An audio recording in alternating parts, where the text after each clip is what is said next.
a self-managed super fund. Many of our clients come to us and ask, how much superannuation do we need to set up an SMSF? Because over the years they've heard about the parameters such as 200,000 as a popular myth of a required balance to set up a self-managed super fund, or 500,000, which has been a popular myth that's went around in recent reports. When clients ask us how much superannuation we need to set up a self-managed super fund, the answer is it depends. What it depends on is what is the purpose of setting up a self-managed super fund. If a client is coming to Redwood Advisory and asking about purchasing an investment through their SMSF using a borrowing, we believe the $200,000 myth is out the window. Why is that, you ask? Well, let's use a realistic example here.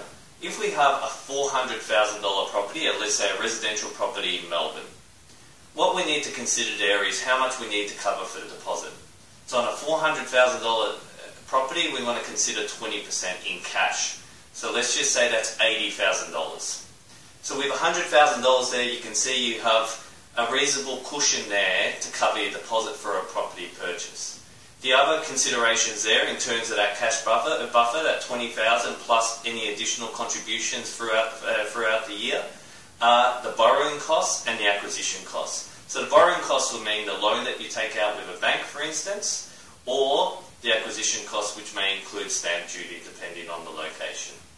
So that's a realistic example of the minimum balance myth being thrown out the window.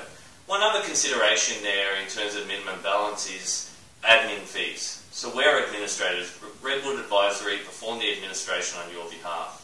When these myths were tabled many years ago, administration fees were ranging from $3,000 to $6,000 per annum. Over the last couple of years, you've seen the self-managed super fund industry go out of control. It's a $600 billion industry. It's dominated now by all the large corporates, and there's significant competition in the area. So what that's seen is a lot of movement from the administrators in terms of their fees charged and also the number of players in the industry. That's had a positive effect on self-managed super fund members.